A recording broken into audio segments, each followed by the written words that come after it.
My name is John. I'm from Bangalore. I come from a family of 9 children. I'm the 4th child and second son. I lost my father when I was 23.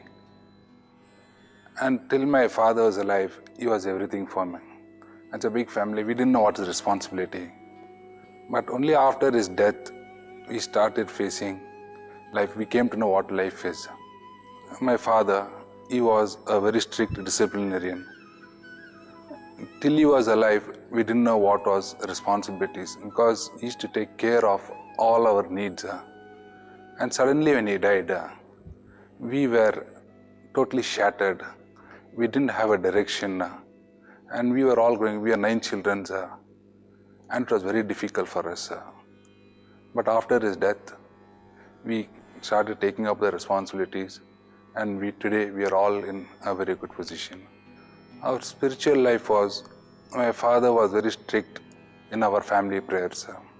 Every day he had his own workshop. Only after he comes by 6-7 o'clock, all of us would assemble and we are very scared of him. And he will play his flute or his violin. And we used to have a family prayer which used to be for 1 hour. And after the prayer there used to be 3-4 songs. And I remember from my childhood days, that was our life. So after the death of my father, there was a big vacuum in our life. So who will take up his post? It was then we were looking for a father. Then only I got more close to God. I needed God who can be like my father. And then I started having a personal rapport with him. And after my youth days, there have been so many instances in my life. It was at that time I felt the presence of God. I would have been fully shattered in life. He came at a very crucial time in my life and he had always been very protective of me. I was a chain smoker. Smoking a minimum of 30 to 40 cigarettes per day. Opposite the college there was a sweet shop known as Kanti Sweets. We just used to come and sit in front of the college. And that's how the starting of how I got into smoking. I was totally not smoking.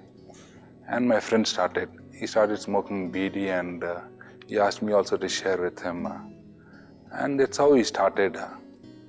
And what started so small, I didn't realize that would escalate into a very big, I would say, a catastrophe of how my life was getting distracted in smoking. Because of this smoking, there were very, very bad instances in my life.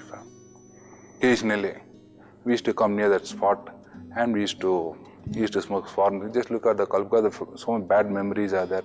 Just look at the college smoke and we used to. That was like, we tell as a word as adda, regular, you just come and meet there. That is the instant what happened like. But what we started smoking the BD, it became more and more and more. Then I got married. My business became very well. There was so much stress in business life. There was so much stress in family life. Then I wanted to quit cigarette. I was not able to quit at all. Then my wife, because she knows I was new into smoking, she used to hide my cigarette packets. Because when I come searching for the cigarette package and I don't find the package, I used to get annoyed with her. And I used to fight and deliberately I used to keep 2 cigarettes and smoke. Something very different.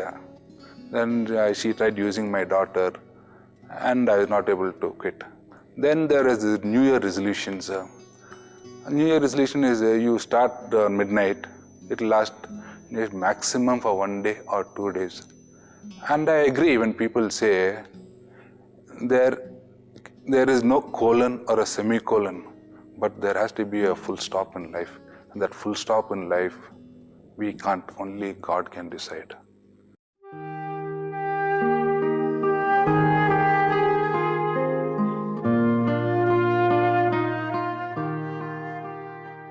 It was during this period, a lot of my well-wishers asked me to go to the Divine Retreat Center.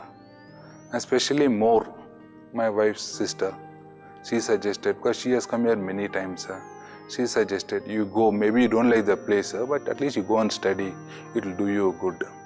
By that time I was so busy, I had so many employees under me. My sign was very essential, and I was too busy to live in a day. Anyway, when there are so many good people asked me, I decided to come. And I came here. I attended the Malayalam session. It was in the year 2005. So my first session, but when I came, I brought a box full of cigarettes. Because it has to last me because I was so addicted in smoking, that lasted me for more than a week. So when I came for the retreat, on the first day and during the Holy Eucharist, I remember Father Matthew Thadathil. He was saying, all those who have brought cigarettes, you had to drop it in they kept 2 buckets to drop it in the buckets. I had enough stock in my room. Also in my pocket I had a packet of cigarettes. I just took 1 cigarette and I dropped it in the bucket. Then he said, oh, those who kept cigarettes in the room, please bring that also. I didn't bring it.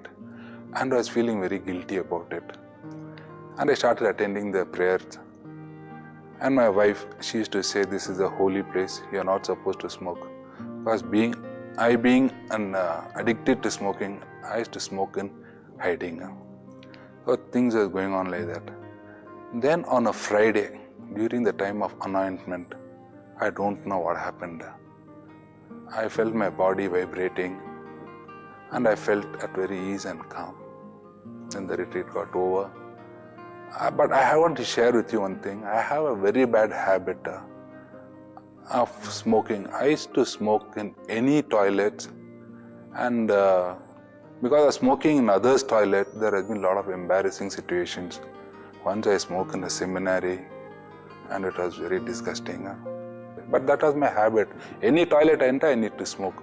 So after the retreat, while we are coming in the train, my children and my wife, they are staring at me. I thought, why they are staring like that? Then I went to the toilet, they were following me behind in the toilet. Then I thought maybe after attending the retreat, they all have become mad. Then we reached home. After going home, I went to my office. When I went to my office, it was my staff who was staring at me. Then I thought, what is wrong with me? Then I went and saw myself in the mirror. I look okay. Then after that, when I came home one night, after 3 or 4 days after the retreat, one night while having supper, only I was eating food, all of the others were staring at me. Then I asked my wife, what's wrong with me? It was at that time, my wife, she said, you have quit smoking. Only then I realized I have not smoked for 4 days. Now it is more than 10 years of me smoking. I don't have the urge of smoking. I totally quit smoking.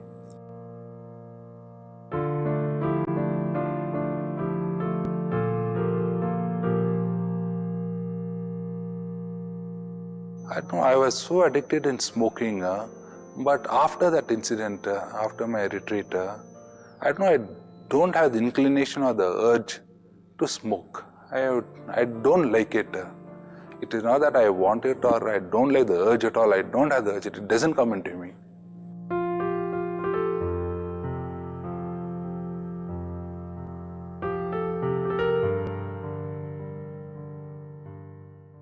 The sacrament of confession, it is so essential and so important in life.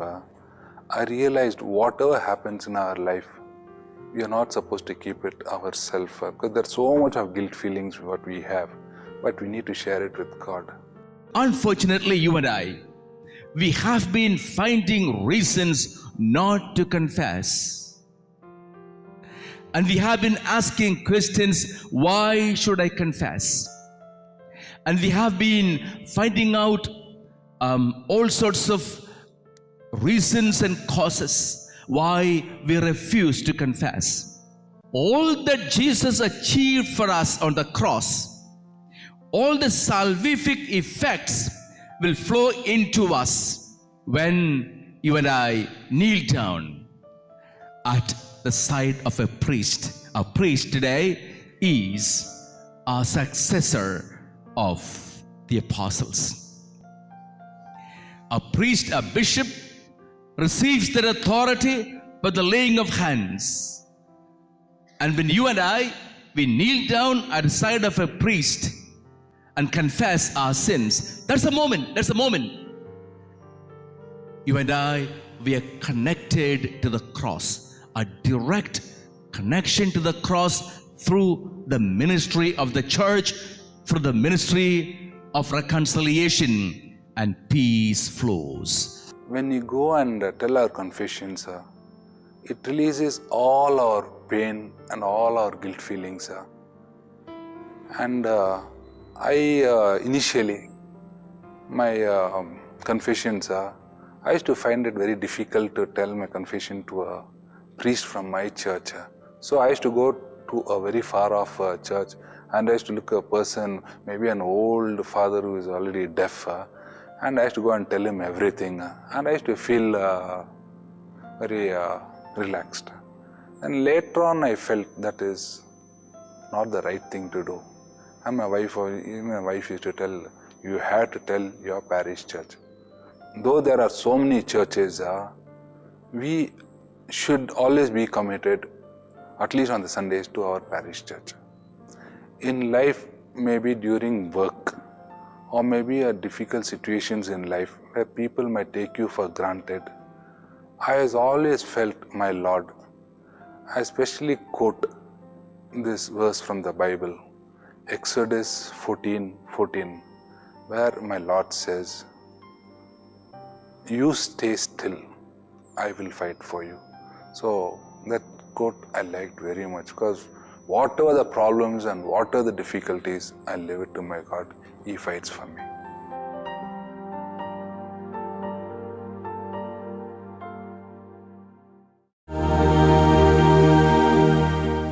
My name is Beatte Kowalski and I come from Germany.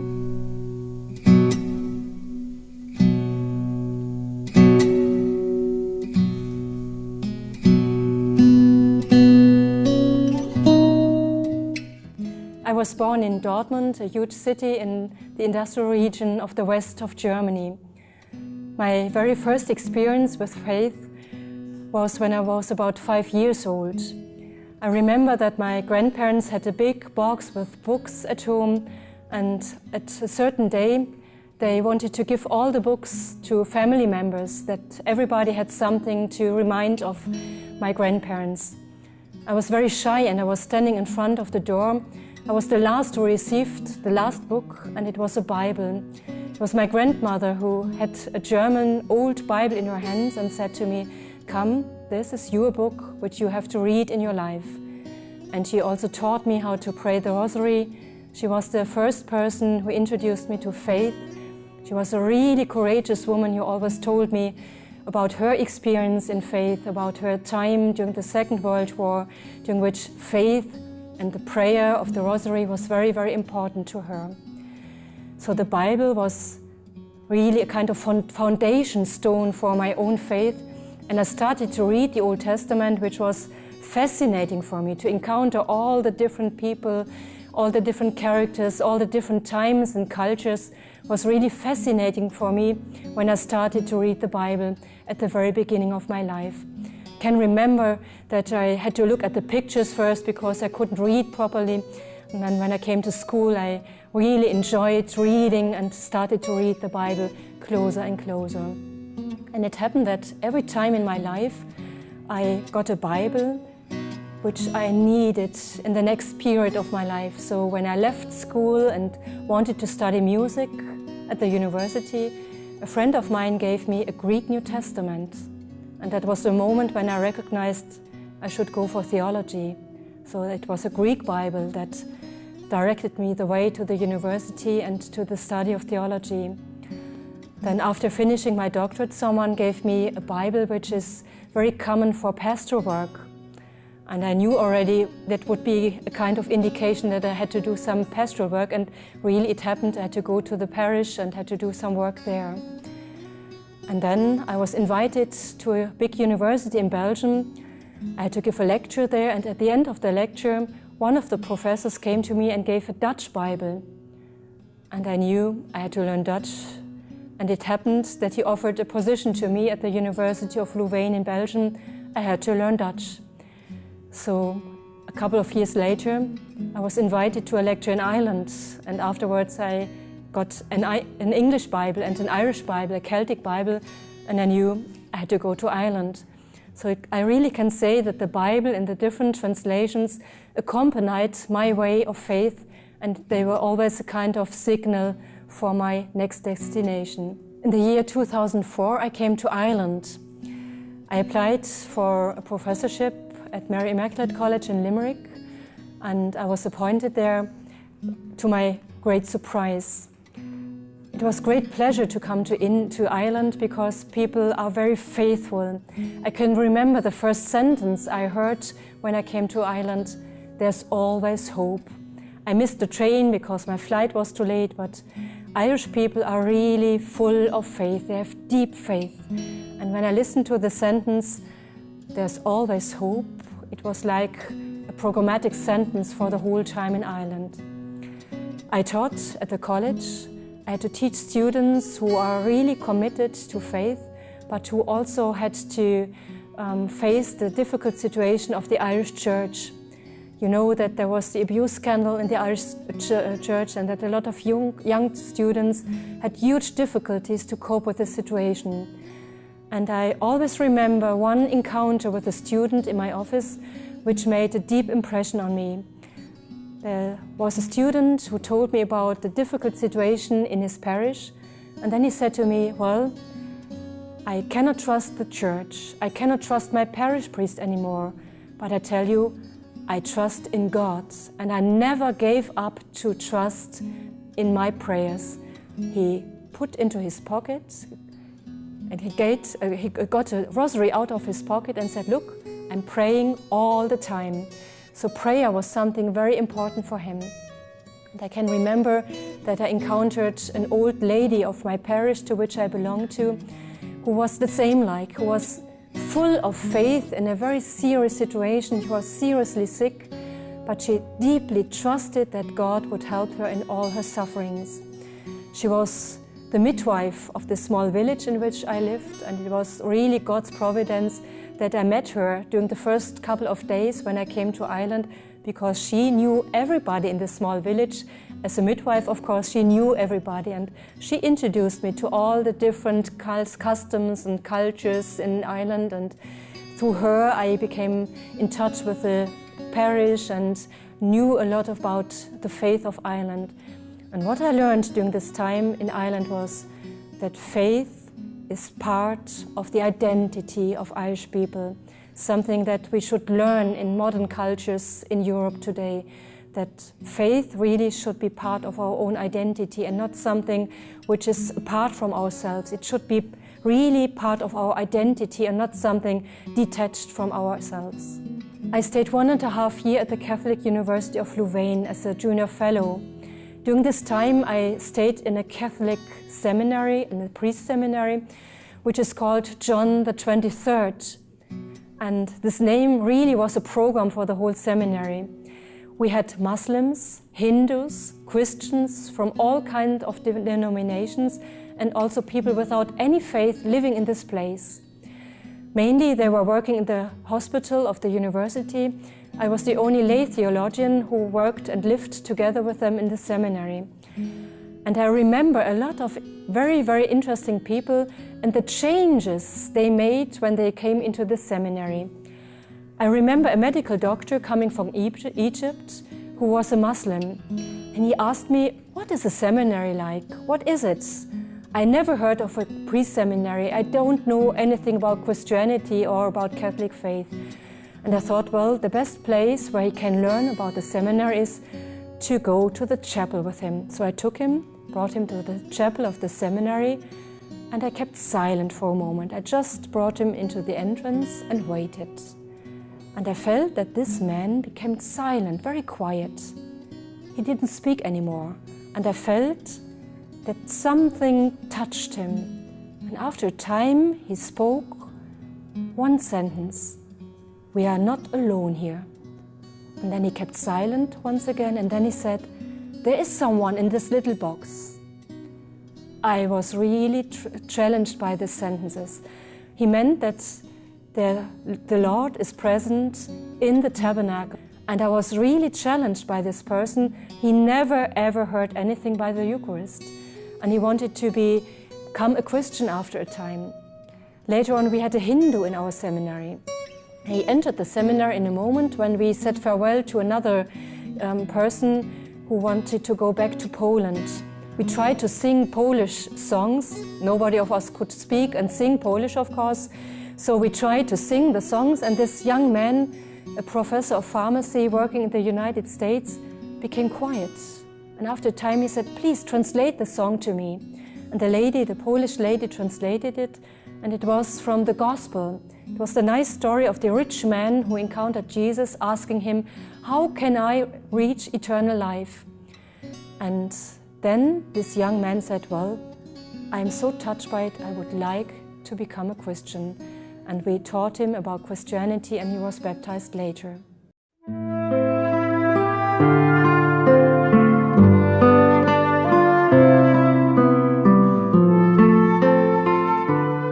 I worked as a pastoral worker in my home diocese, the Archdiocese of Paderborn.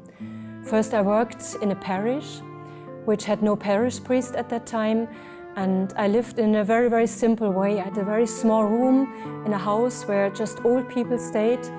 I had a very simple life. I had to give all the prayer services, and I encountered the daily life of the people in this parish. It happened that I had to go for a birth in the hospital in the morning and to someone who was dying in the evening. So the full life from birth to death was something I had to encounter every day. I really enjoyed to go to the sick at home. There were a lot of old people who really enjoyed when I came to them and brought the Holy Eucharist to them, when I prayed with them, when they had the chance to speak a few words and gave regards to the next person whom I had to visit. It was really a very intense time. And I remember that I had to prepare adults for their baptism. They came from Russia, 15 people, all who grew up in Russia. They had Christian faith, but they were not baptized. And I was asked to prepare them for the holy baptism. And among them there was one old woman of whom I thought she would not understand a word. And my suggestion was not to baptize her and to wait. And then the neighbor parish priest said, "Well, we can do that. We cannot baptize 14 people and leave this one woman apart, so better we baptize all 15, and if she didn't understand the meaning of baptism, well, it doesn't matter." Well, then the baptism happened.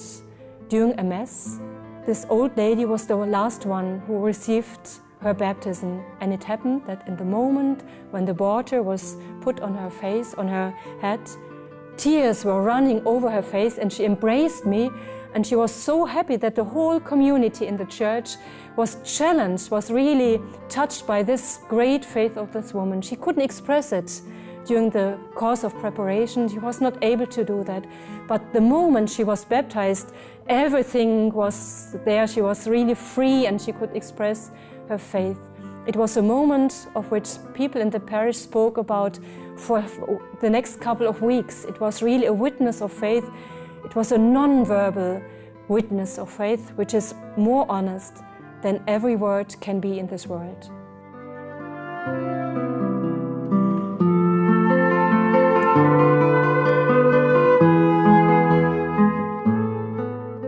I see myself as a theologian in the church. I don't regard my work as a professor at the university in terms of career, but as a ministry for the church.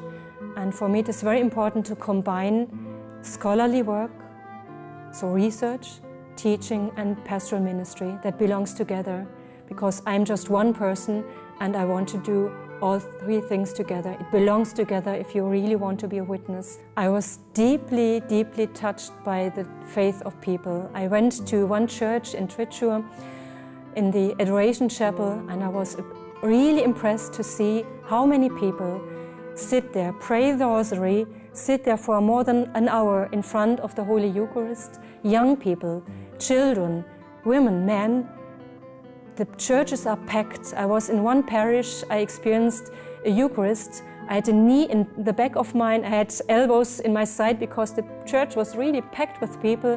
When I go to Mass at home, I'm usually the youngest, the church is empty, and I'm really, really thankful for this experience of a church which is still full of life, and I only can ask you to continue like that. Don't give up your faith as we did in Europe.